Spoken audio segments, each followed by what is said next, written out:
तो भगवत गीता की इस यात्रा के हम आ गए हैं बिल्कुल आखिरी पड़ाव पर। चलिए इसके सबसे अहम, सबसे गहरे अध्याय को समझते हैं, जहां अर्जुन को मिलता है परम ज्ञान। जरा सोच कर देखिए, सामने कुरुक्षेत्र का मैदान है। इतना बड़ा योद्धा अर्जुन बिल्कुल टूटा हुआ है। क्यों? क्योंकि उसे अपने ही परिवार से लड़ना है, और उनके साथ हैं उनके सारथी और गुरु कृष्ण, जो उन्हें वो ज्ञान देंगे जो सब कुछ बदल देगा। और ये सिर्फ अर्जुन की परेशानी नहीं है ना? ये तो हम सबकी कहानी है। जिंदगी में ऐसे मोड़ आते हैं जब हर रास्ता गलत लगता है। तो ऐसे में क्या किया जाए?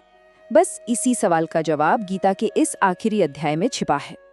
अर्जुन की इस मुश्किल को, इस असंभव चुनाव को ठीक से समझने के लिए पहले ये समझना जरूरी है कि आखिर वो कौन सी ताकतें हैं जो हमारे मन को और इस पूरी दुनिया को चलाती हैं। गीता कहती है कि इस पूरी कायनात का, हमारे मन का एक तरह का ऑपरेटिंग सिस्टम है, जिसे 3 गुण कहते हैं। ये ऐसी अदृश्य शक्तियां हैं जो अंदर बाहर हर चीज को कंट्रोल करती हैं। तो ये 3 गुण हैं क्या आखिर? पहला है सत्व। इसका मतलब है सद्भाव, पवित्रता, ज्ञान। ये मन में ऐसी स्पष्टता और शांति लाता है जैसे सुबह सुबह का शांत माहौल। फिर आता है रजस, यानी जुनून, एक्शन। ये इच्छाओं से, महत्वाकांक्षा से चलता है। सोच लीजिए एक super busy high energy work day जैसा। और आखिर में है तमस, यानी सुस्ती, आलस, अंधेरा।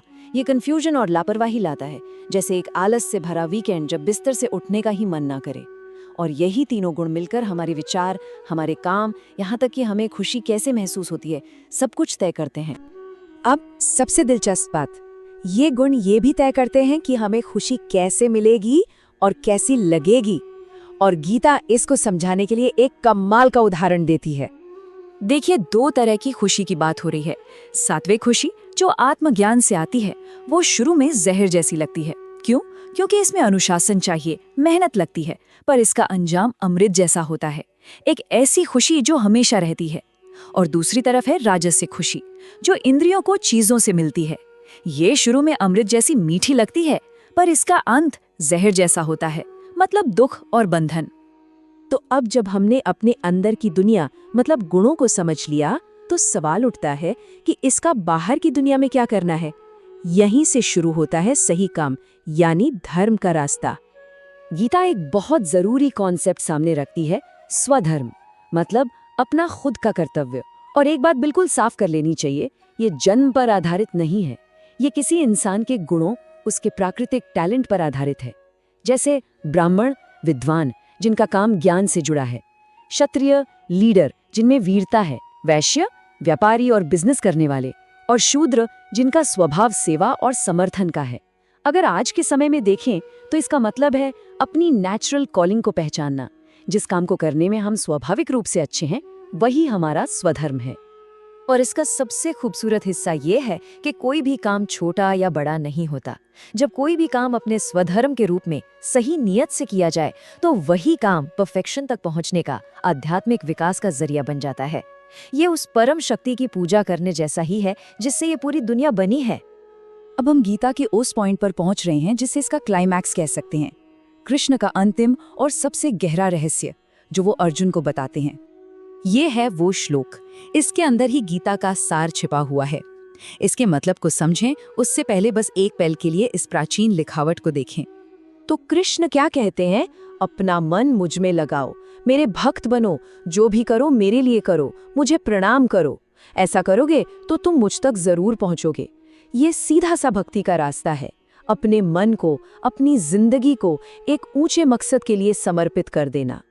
और फिर वो कहते हैं, बाकी सारे धर्मों को, सारे रास्तों को छोड़ दो, बस मेरी शरण में आ जाओ। और यहाँ सरेंडर का मतलब हार मानना नहीं है। इसका मतलब है उस परम शक्ति के साथ खुद को पूरी तरह से जोड़ देना, अलाइन कर लेना। मैं तुम्हें सारे पापों से मुक्त कर दूंगा, डरो मत। ये आखिरी लाइन, ये आश्वासन सीधे अर्जुन के उस डर पर चोट करता है जिसकी वजह से वो इतना परेशान था। लेकिन इसके बाद जो कृष्ण करते हैं वो कमाल का है। इतना सब कुछ समझाने के बाद वो अर्जुन से कहते हैं, अब जो ठीक लगे वैसा करो, मतलब आखिरी फैसला तुम्हारा है। ये व्यक्तिगत स्वतंत्रता के लिए एक बहुत बड़ा सम्मान है। तो इतना ज्ञान मिलने के बाद अर्जुन ने क्या किया? अब देखते हैं कि ये सारी बुद्धिमत्ता एक्शन में कैसे बदलती है। और अर्जुन कहता है, मेरा सारा भ्रम खत्म हो गया है, मैं अब दृढ़ हूँ, मेरा संदेह जा चुका है, मैं वही करूँगा जो आपने कहा है।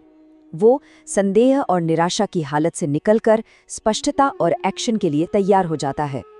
और इसी के साथ हम आते हैं गीता के बिल्कुल आखिरी श्लोक पर। ये श्लोक संजय बोल रहे हैं और ये एक तरह से सफलता का एक यूनिवर्सल फॉर्मूला है।